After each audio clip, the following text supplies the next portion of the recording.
Voilà. Donc, pour comprendre comment fait le système immunitaire pour distinguer les protéines du soi des protéines du non-soi non pathogènes et des protéines du non-soi pathogènes, comment fait-on? Il faut distinguer deux choses. Il y a deux types de mort cellulaire. Il y a l'apoptose. L'apoptose, c'est une mort cellulaire, entre guillemets, naturelle, préprogrammée. C'est une mort cellulaire qui se produit, par exemple, lorsque vous séparez les tissus des doigts, lorsque vous développez des lymphocytes dans le thymus, il y a une mort cellulaire naturelle d'un certain nombre de lymphocytes. Et lorsque vous avez cette mort cellulaire préprogrammée, ce qu'on appelle l'apoptose, ça se produit sans réaction de défense immunitaire à une agression. Il n'y a pas d'inflammation, il n'y a pas de réaction du système immunitaire lorsqu'il y a cette mort cellulaire préprogrammée, naturelle. Par contre, il y a un autre type de mort cellulaire, c'est la nécrose, la mort cellulaire qui est cette fois-ci non programmée, qui est accidentelle. C'est ce qui se passe lorsque vous avez une blessure physique, lorsqu'il y a une agression quelconque, lorsque cette agression physique ou chimique provoque une réaction de défense immunitaire, il y a une mort cellulaire non programmée, accidentelle, une nécrose. Donc apoptose et nécrose, c'est deux mécanismes de mort cellulaire qui sont bien différents. Or, ce qui se passe, c'est que le système immunitaire, justement, pour distinguer encore une fois les protéines du soi, des protéines du non-soi non dangereuses, des protéines du non-soi pathogènes, il va faire une chose. D'abord, il va discriminer les protéines du soi et du non-soi. Mais ça ne suffit pas, puisqu'il y a du non-soi non pathogène. Et ensuite, il va aussi se déclencher ce système immunitaire, non seulement lorsqu'il y aura une protéine du non-soi, mais également, ce qui est très important, lorsqu'il va détecter des signaux de danger. Et ces signaux de danger, ils sont générés lors de la mort cellulaire nécrotique, lors de cette mort cellulaire non programmée, qui se passe lorsqu'il y a un accident.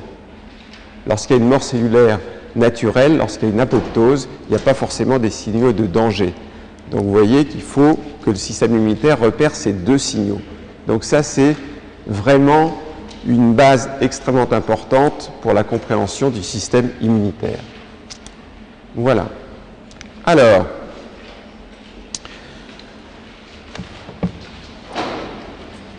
immunité innée, immunité adaptative. Le système immunitaire, il agit de deux façons et grâce à l'immunité innée, qui est une immunité qui se met en place extrêmement rapidement, et il va agir ensuite grâce à l'immunité adaptative, dont on va parler un petit peu plus tard, qui est un mode de défense qui est un petit peu plus long à se mettre en place. Donc vous avez immunité innée sur votre gauche, immunité adaptative sur votre droite. Alors, immunité innée, ça consiste en des mécanismes qui sont présents avant l'infection, tout le temps ils sont présents. Ils sont capables de répondre rapidement et ces mécanismes, c'est d'une part des barrières physiques tout simplement ou chimiques, la peau, c'est un mécanisme de l'immunité innée. Ensuite, ce sont des cellules notamment des phagocytes, que ce soit les neutrophiles, que ce soit les monocytes, que ce soit les macrophages, donc ce sont les cellules de l'immunité innée. Et puis à côté de ça, il y a d'autres cellules comme les cellules NK ou des protéines du sérum qui sont des protéines du complément, qui sont donc préexistantes et qui vont avec d'autres protéines que l'on appelle des cytokines. Les cytokines, ce sont des protéines chimiques qui permettent aux cellules du système immunitaire de se parler entre elles. Eh bien, ces différentes cellules, ces différentes protéines qui préexistent vont réagir très rapidement pour vous permettre de lutter contre des organismes pathogènes. Alors, à côté de ça, il y a un mode d'immunité plus long encore à se mettre en place lorsqu'un microbe arrive, c'est l'immunité adaptative. C'est un mécanisme qui est beaucoup plus évolué, c'est un mécanisme qui est extrêmement spécifique, beaucoup plus spécifique que l'immunité innée. C'est un mécanisme qui vous permet de vous souvenir que déjà, par exemple, vous avez été attaqué par la même bactérie ou le même virus. Donc une capacité de mémoire.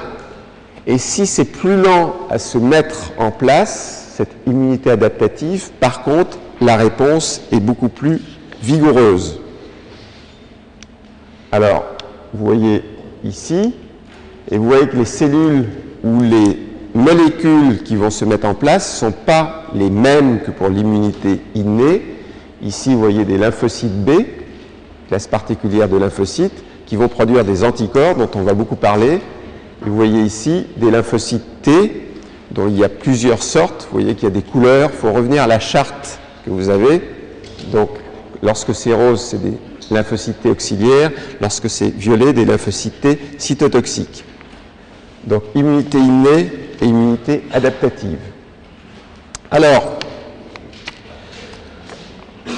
ces composants de l'immunité innée ou de l'immunité adaptative, et notamment les lymphocytes que vous venez de voir apparaître, que ce soit les lymphocytes B ou les lymphocytes T, ils répondent en fait à des microbes bien entendu, mais en fait ils répondent à ce qu'on appelle un antigène. Alors sa première définition importante, le système immunitaire répond à un antigène. Qu'est-ce que c'est un antigène? Donc première définition importante, par définition, une molécule X est considérée comme un antigène, le voilà l'antigène, donc est considérée comme un antigène lorsque introduite dans un organisme, elle est reconnue par le système immunitaire et ou, est-ce que ça peut être et ou, elle induit une réponse immunitaire spécifique. Je reviens lentement. Une molécule X, donc ça peut être n'importe quoi, glucides, lipides. On va dire que c'est un antigène, et c'est par définition un antigène. Lorsque introduite dans un système, dans un organisme, elle est reconnue par le système immunitaire et où elle induit une réponse immune. Vous voyez au passage qu'il y a une petite nuance là. C'est-à-dire qu'un antigène, ça peut ne pas forcément induire une réponse immune. Ça peut être reconnu par le système immunitaire, mais ça peut, ce n'est pas nécessaire que ça induise une réponse du système immunitaire. Lorsque vous avez une tolérance à un antigène, il n'y a pas de réponse du système immunitaire. Alors, l'antigène, vous l'avez vu apparaître, donc c'est une petite partie d'un microbe en fait. L'autre chose qu'il faut noter d'emblée, c'est qu'il n'y a pas une séparation entre l'immunité innée et l'immunité adaptative. Ces deux types d'immunité agissent plutôt en synergie l'une avec l'autre. D'une part, parce que l'immunité innée va stimuler l'immunité adaptative. D'autre part, l'immunité innée et l'immunité adaptative vont utiliser un certain nombre de composants communs, dont les protéines du complément que vous avez ici. Donc, c'est une séparation qui est un petit peu artificielle. Ce qu'il faut savoir, c'est que on est tout de même des êtres censés être assez évolués. Lorsque on regarde l'évolution du système immunitaire au cours des espèces, la phylogénie du système immunitaire, au départ, on avait tout simplement, vous avez la phylogénie ici, parmi les vertébrés, vous avez les poissons, les amphibiens, les reptiles, les oiseaux, les mammifères. Bien, au départ, les vertébrés les plus primitifs, notamment les poissons sans mâchoire, n'avaient qu'une immunité adaptative, innée. L'immunité adaptative, qui est un processus, encore une fois, plus évolué, ce n'est venu qu'avec des poissons qui ont commencé à avoir des mâchoires. Donc, poissons sans mâchoire, immunité innée, poissons avec mâchoire, beaucoup plus évolué, immunité adaptative. Alors, des poissons avec mâchoire, en voilà un. Et tout de même, cette évolution de l'immunité innée à l'immunité adaptative, c'est tout de même pas hier, puisque la divergence s'est faite il y a tout de même 400 millions d'années. Lorsqu'on s'est extasié d'avoir changé de siècle, on va s'apercevoir qu'un siècle par rapport à des millions d'années, c'est pas grand-chose. Donc, évolution de l'immunité. Alors, on revient sur, maintenant, les différents types de réponses. Et on va parler essentiellement des différents types de réponses adaptatives. Alors,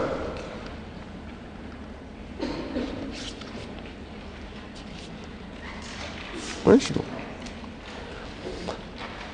Dans la réponse adaptative,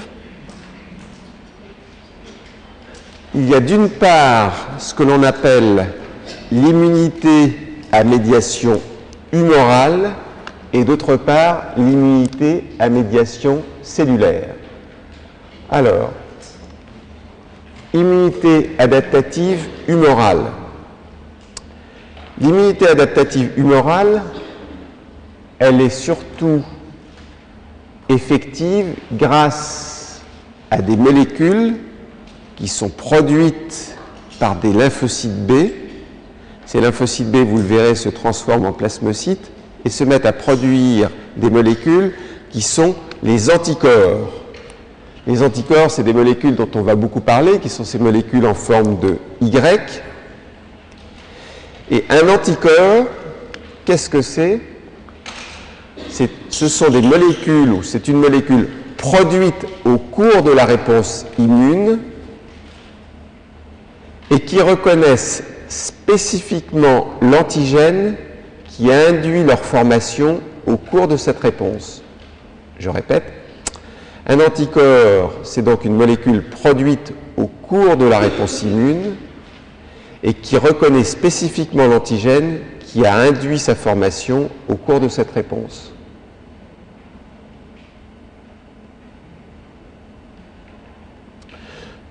Donc les anticorps, on verra qu'ils sont là pour neutraliser justement un certain nombre d'antigènes à condition que ces antigènes soient extracellulaires.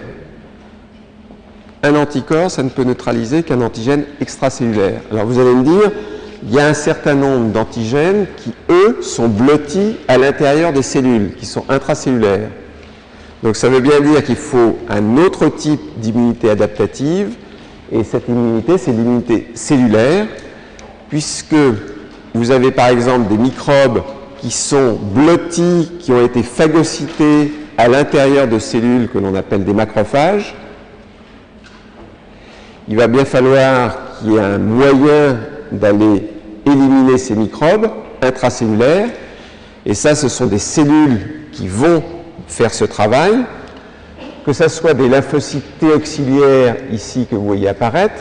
Ces lymphocytes T auxiliaires vont conduire à la destruction des microbes.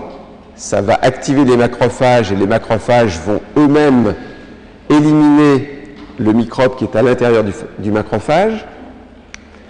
Vous avez d'autres microbes, des virus, qui sont à l'intérieur de cellules, qui ne sont pas des macrophages, Vous voyez, il y a les macrophages, ils sont toujours en vert. Les cellules cibles, n'importe quelle autre cellule, elles sont en orange. Là, vous avez une cellule qui est viro-infectée. Bien, cette fois-ci, c'est un autre type de lymphocytes, les lymphocytes T cytotoxiques, qui vont aller lyser cette cellule qui contient donc un virus à l'intérieur. Donc, pour l'immunité adaptative, encore une fois, ce processus évolué, vous avez besoin de l'immunité humorale qui va vous éliminer les antigènes extracellulaires et l'immunité cellulaire qui va vous éliminer les antigènes intracellulaires. Alors, ces mécanismes d'immunité adaptative, vous pouvez le faire de façon active ou de façon passive. Qu'est-ce que ça veut dire, l'immunité active ou l'immunité passive? On va travailler chez la souris, on parle de l'immunité active, et vous voyez ici un antigène microbien que l'on injecte à une souris. La souris va devenir active. Elle va en fait, vous voyez apparaître ici, elle va en fait induire une réponse immune. Il y a eu la production d'anticorps et de cellules. Donc, cette souris a répondu à l'antigène.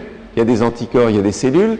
Si quelques semaines après, je réinjecte le même antigène, le même microbe, il y a ici une immunité qui s'est installée, ce qui fait que la souris va être guérie, je ne pourrai pas l'infecter avec ce microbe. Donc guérison. Par contre, à côté de ce type d'immunité active que vous faites, je dirais, tous les jours, c'est-à-dire tous les jours, vous produisez des anticorps, il y a des cellules qui se mettent en route pour lutter contre les pathogènes, il y en a certainement dans cet amphi. À côté de ça, il y a l'immunité passive. L'immunité passive, c'est que vous prenez soit des anticorps qui sont présents dans du sérum, je vais vous donner un exemple pratique tout à l'heure, soit des lymphocytes qui sont présents ou qui proviennent d'un animal qui a été, lui, déjà immunisé contre le microbe. Et cette fois-ci, la souris, elle ne fait rien. La souris, vous allez bien suivre ce qui se passe. Je répète, regardez bien, on lui injecte en fait la souris directement les anticorps ou les cellules. C'est ce que l'on fait lorsque vous faites de la sérothérapie. Si vous faites de la moto un jour ou l'autre, peut-être que vous tomberez par terre. Si vous tombez par terre, on ne sait pas trop si vous avez été immunisé contre le tétanos. Donc dans ces cas-là, dans le doute, on va faire une sérothérapie, c'est-à-dire on va vous injecter en fait du sérum antitétanique, c'est-à-dire du sérum qui contient des anticorps, tout de suite pour que vous ayez présent des anticorps. Donc c'est ce qu'on fait, comme chez la souris, on l'injecte, vous êtes passif, hein, vous venez de tomber de votre moto. Donc on vous injecte en fait des anticorps et dans ces cas-là, si effectivement vous avez été infecté, comme cette souris, si on lui injecte l'antigène microbien, la souris elle n'a rien fait, elle s'est contentée de recevoir les anticorps, mais cette fois-ci, elle sera tout de même guérie. Donc vous avez immunité active, immunité passive.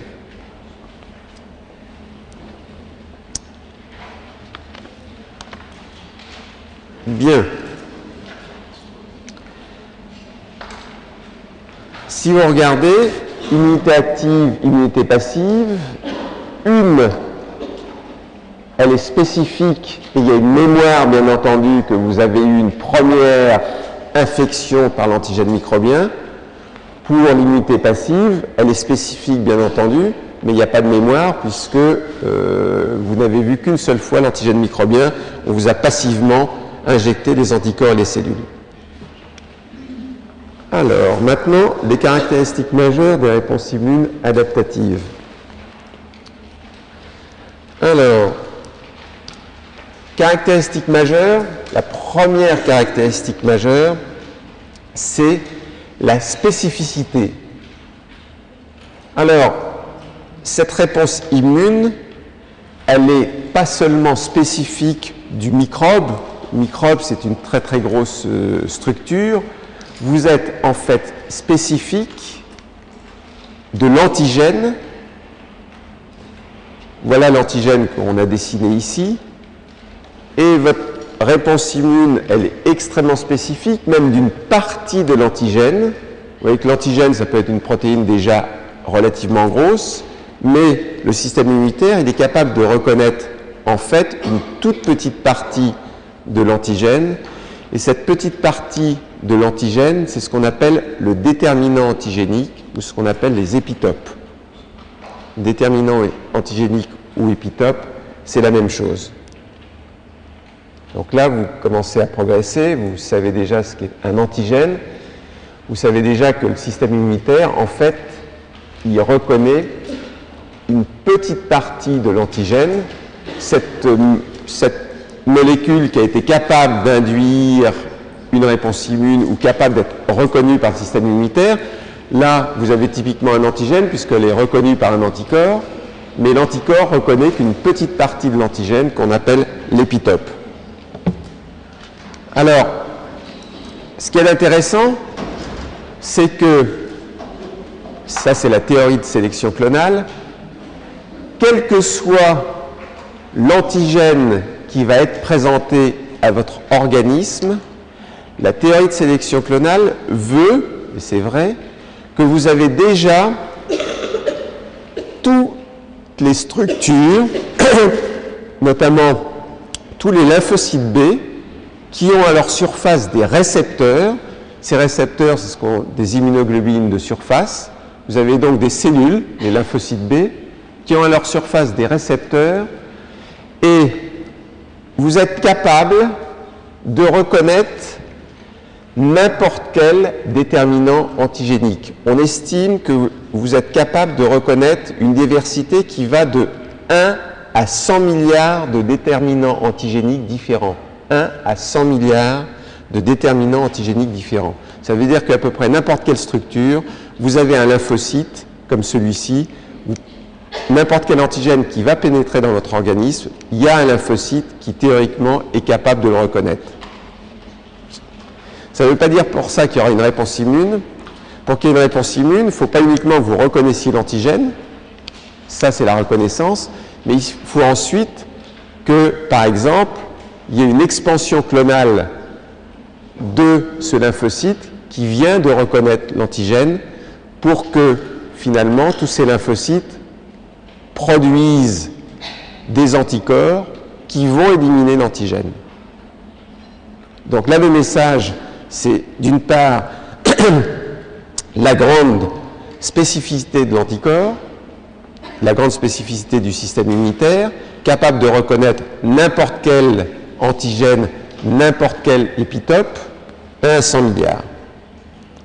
Alors, maintenant, une démonstration qui est intéressante, qui peut au départ vous troubler, mais on va démontrer qu'un anticorps peut être un antigène.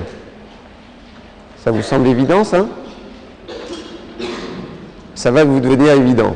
Maintenant, vous dites antigène, j'ai pas forcément encore tout compris, anticorps pas forcément, et maintenant il m'explique qu'un anticorps peut être un antigène.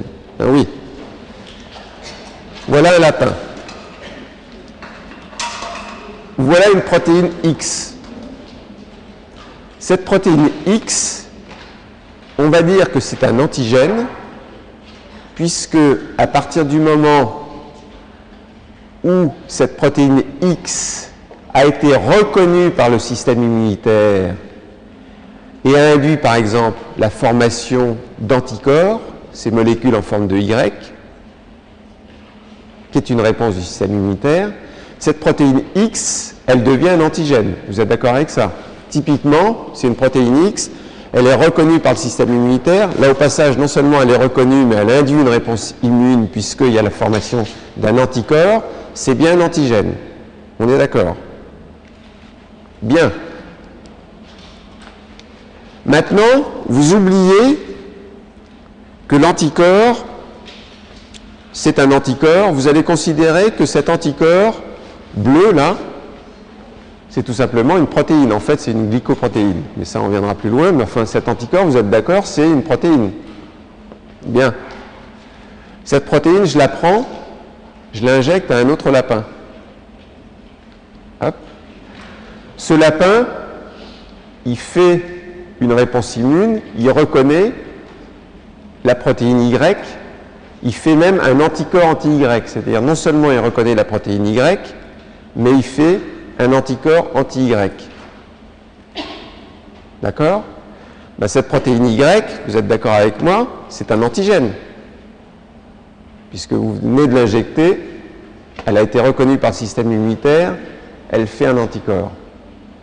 Ça veut bien dire que la protéine Y étant un antigène, ça veut bien dire que l'anticorps est un antigène. Voilà. Alors, ce n'est pas uniquement une démonstration de l'esprit, parce que lorsque un antigène pénètre dans l'organisme, non seulement vous faites un premier anticorps, un anticorps anti-X, mais il y a tout ce qu'on appelle le réseau idiotypique, c'est-à-dire vous allez vous mettre à faire un autre anticorps Y anti-X, puis ensuite vous allez faire un autre anticorps Z anti-Y, etc. C'est-à-dire vous faites toute une batterie d'anticorps. Bien. Donc, antigène et anticorps. Puisque vous êtes capable de reconnaître un nombre de déterminants antigéniques considérables, ça veut dire que vous avez un répertoire lymphocytaire qui est aussi considérable que le nombre d'antigènes que vous êtes capable de répondre. Donc, le répertoire des lymphocytes, c'est-à-dire l'ensemble de lymphocytes que vous avez à votre disposition pour reconnaître des antigènes différents, ce répertoire est aussi extrêmement vaste. Donc, autre caractéristique du système immunitaire, c'est d'avoir un vaste répertoire de lymphocytes. Troisième caractéristique, c'est d'avoir une mémoire. Qu'est-ce que ça veut dire, cette mémoire? Cette mémoire, c'est que lorsque vous êtes exposé pour une première fois à un antigène que vous ne connaissez pas, il va y avoir une réponse primaire. Une réponse primaire puisque l'immunité innée se met en route, puis l'immunité adaptative, mais ça prend un certain temps. Cette réponse primaire, elle est relativement lente à se mettre en route, relativement faible. Vous la voyez apparaître ici, vous voyez que dans votre sérum, vous allez l'apprendre, apparaissent en fait des anticorps que l'on appelle des IgM, puis ensuite des IgG. Il y a une montée du taux d'anticorps que l'on peut observer en dosant les anticorps dans le sérum. Ça, c'est lorsqu'il y a eu une stimulation antigénique primaire, lorsque vous voyez un antigène pour la première fois. Mais lorsque le même antigène, vous allez le revoir pour la seconde fois, dans ces cas-là, il y a une réponse antigénique secondaire, une réponse immune secondaire. Cette fois-ci, lors de la phase secondaire de la réponse immune, d'une part, la réponse est beaucoup plus rapide, et d'autre part, cette réponse est beaucoup plus forte. Vous voyez que le taux d'IgM d'emblée, très rapidement, il augmente, le taux d'IgG aussi, les anticorps totaux, le taux de ces anticorps devient beaucoup plus important.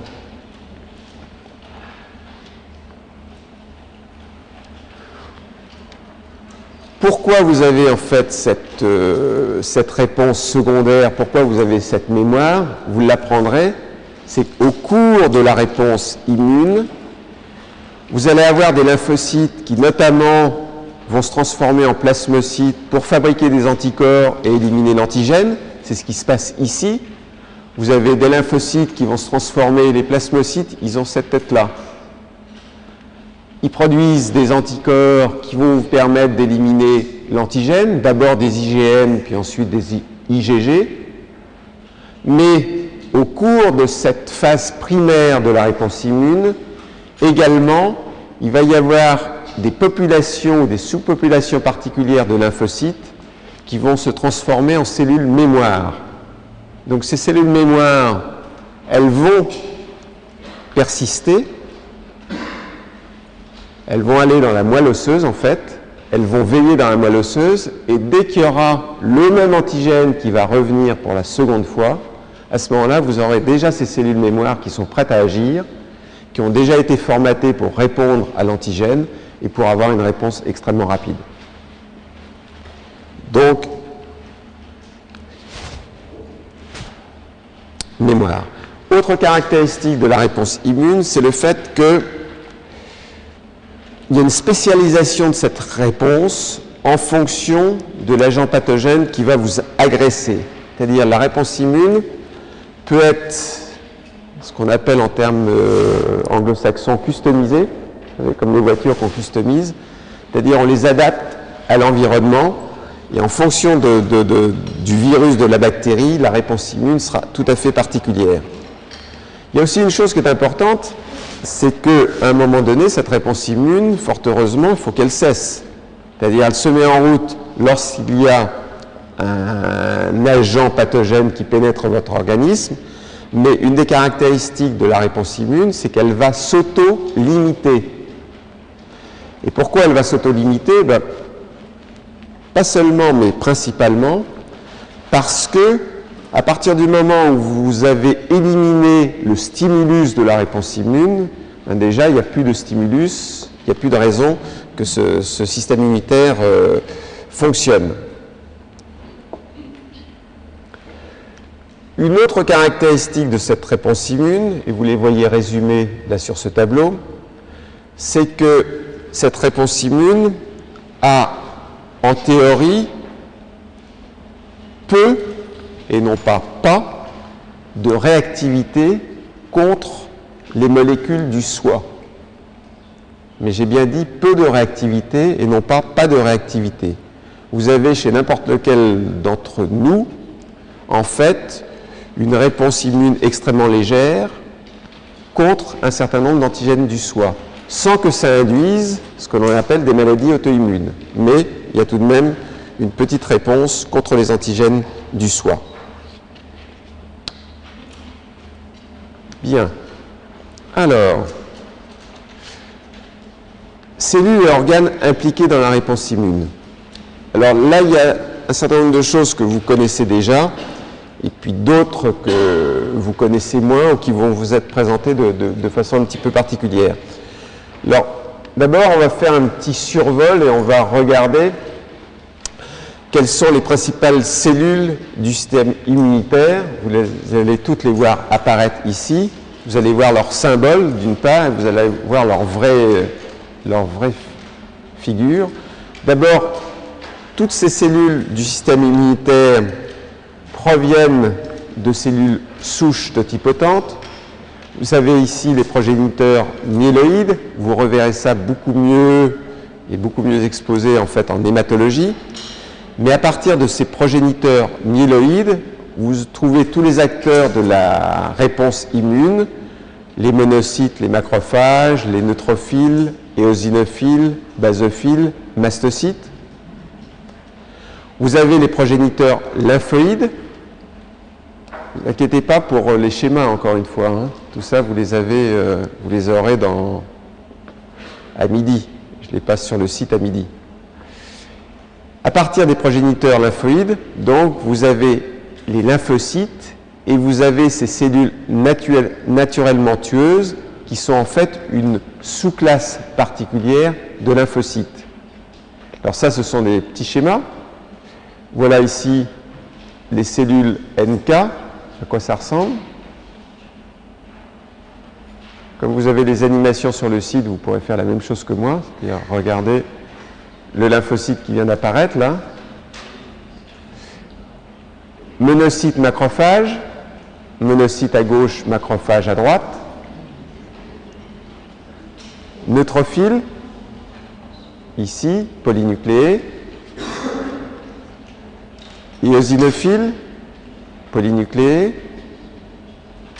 Basophile. Mastocyte, ici. Et on va rajouter une autre cellule extrêmement importante dans la réponse immune qui provient d'un progéniteur myéloïde qui sont les cellules dendritiques. ces cellules un petit peu en étoile, tout à fait particulières. Donc là, vous les avez eues toutes ensemble. Alors, on va revenir à cette première classe de cellules qui sont les lymphocytes. Alors les lymphocytes, il y a différentes classes de lymphocytes. D'une part, vous avez les lymphocytes B. Ces lymphocytes B qui sont les cellules importantes lors de l'immunité adaptative humorale. Ces lymphocytes B, on va le voir, en réponse à l'antigène, vont se transformer en plasmocytes qui vont être des cellules productrices d'immunoglobulines, d'anticorps. Donc, cellules productrices d'anticorps. À côté de ces cellules, de ces lymphocytes qui sont les acteurs clés de l'immunité humorale, vous avez les cellules qui sont les acteurs clés de l'immunité cellulaire. Les premières que vous voyez apparaître ici, les cellules qui sont des cellules T auxiliaires. Ces cellules T auxiliaires que vous verrez toujours en rose, c'est des cellules qui notamment produisent un certain nombre de cytokines, ces molécules chimiques qui servent aux cellules du système immunitaire à se parler entre elles, qui activent ces cytokines, qui activent des lymphocytes B, qui activent des macrophages, qui sont responsables de l'inflammation. Donc vous voyez, ces lymphocytes sous population intéressante, lymphocytes auxiliaires. À côté de ça, vous avez d'autres lymphocytes T qui sont des lymphocytes T cytotoxiques. Ils sont toujours en violet. Ces lymphocytes T cytotoxiques, ce sont des cellules qui vont venir physiquement au contact des cellules cibles et qui vont aller tuer ces cellules cibles. Donc, il y a un contact physique, lymphocyte T cytotoxique. Ensuite, vous avez une classe de lymphocytes que l'on ne connaît pas très bien, on commence un petit peu plus à savoir, mais je la repasse là ici. C'est des lymphocytes T régulateurs. C'est des lymphocytes T qui sont en fait une sous-classe particulière de T auxiliaires. Vous les voyez, ils sont en rose. Et vous voyez que leur rôle, c'est de supprimer la réponse immune.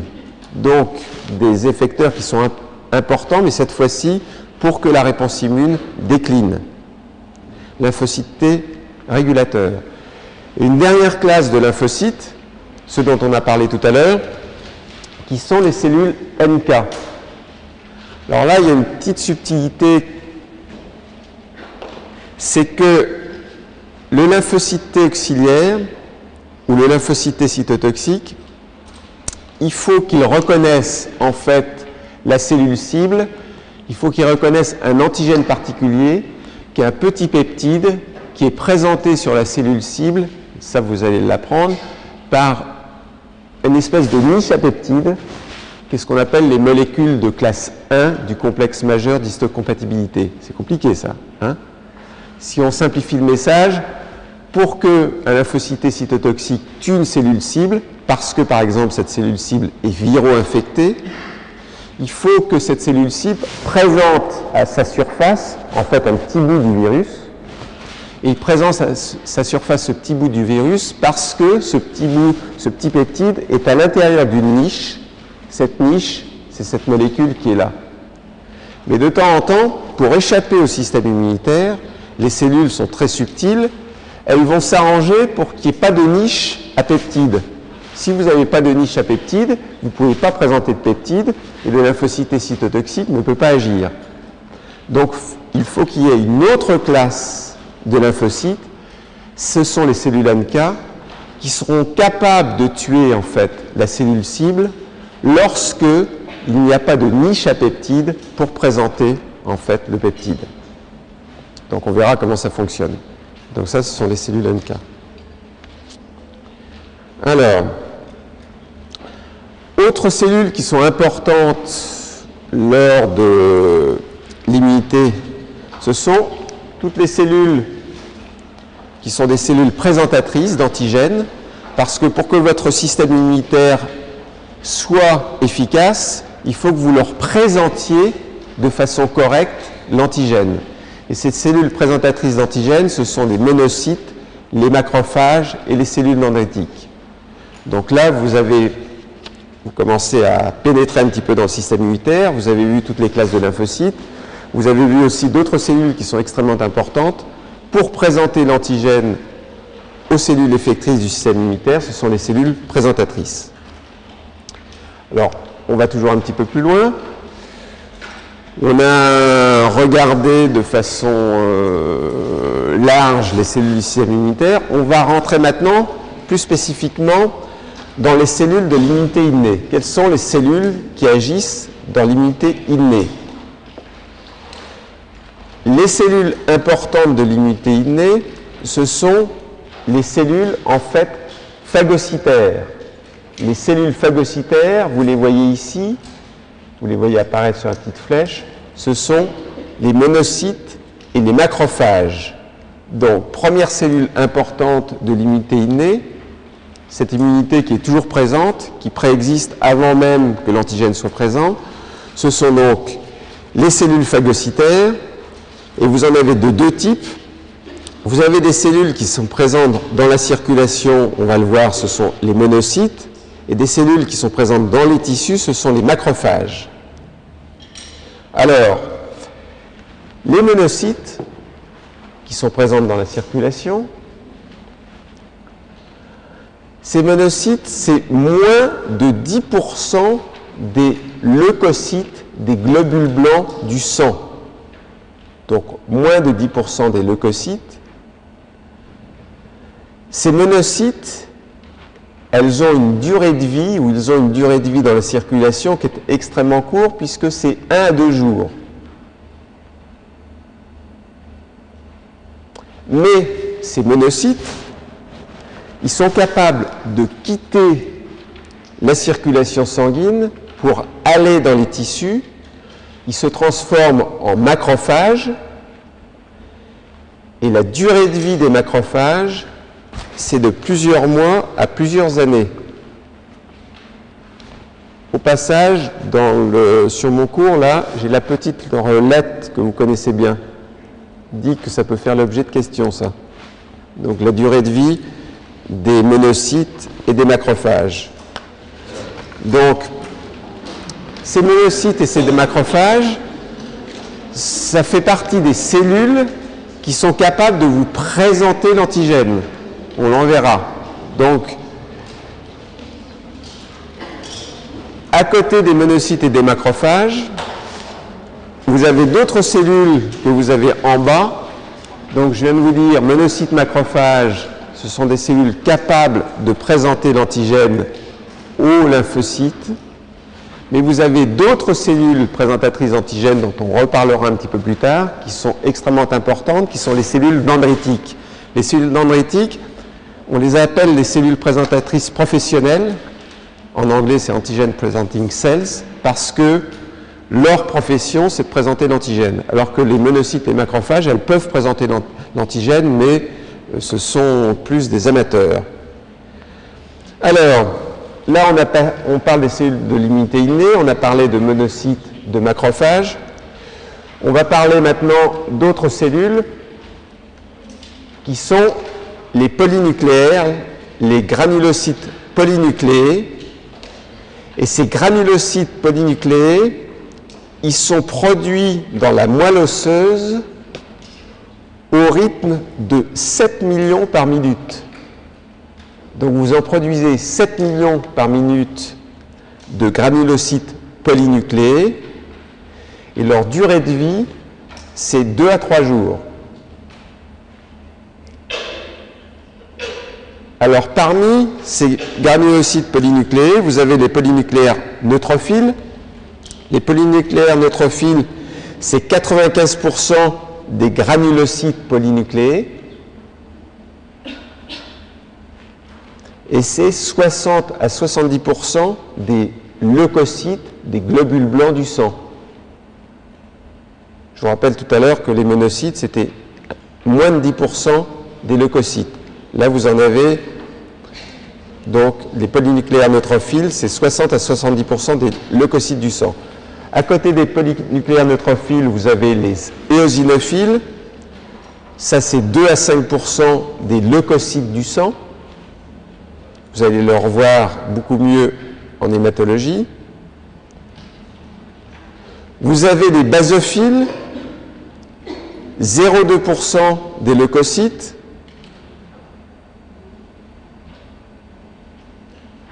Voilà pour les granulocytes polynucléés. Donc on est toujours dans l'immunité innée. On a vu les monocytes, les macrophages, les cellules dendritiques. On a vu les granulocytes polynucléés. Et on voit, pour terminer avant que je vous libère un quart d'heure, les cellules NK. Les cellules NK, on a toujours tendance à considérer que c'est une sous-population mineure. Je vous rappelle qu'elles sont impliquées dans l'élimination des cellules viro-infectées ou des cellules cancéreuses. Et c'est à peu près 10% des lymphocytes du sang. 10% des lymphocytes du sang. Et c'est 2 à 4% des leucocytes du sang.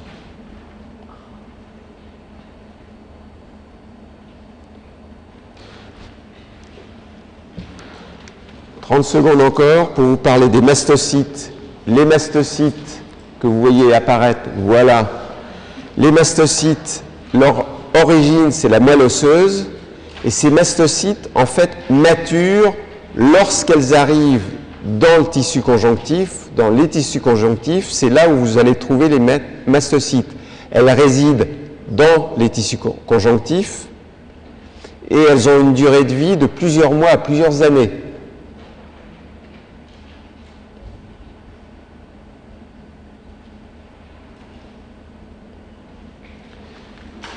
Ces cellules de l'immunité innée, elles reconnaissent les microbes grâce à des récepteurs, et ces récepteurs reconnaissent des profils moléculaires particuliers des microbes qu'on appelle les PAMS. PAMS, qu'est-ce que ça veut dire? C'est Pathogen Associated Molecular Patterns. Voilà. Donc, tout ça pour vous dire, ces cellules de l'immunité innée, ça reconnaît sur les microbes des profils particuliers. Voilà, vous avez un quart d'heure pour vous reposer, pour digérer tout ça.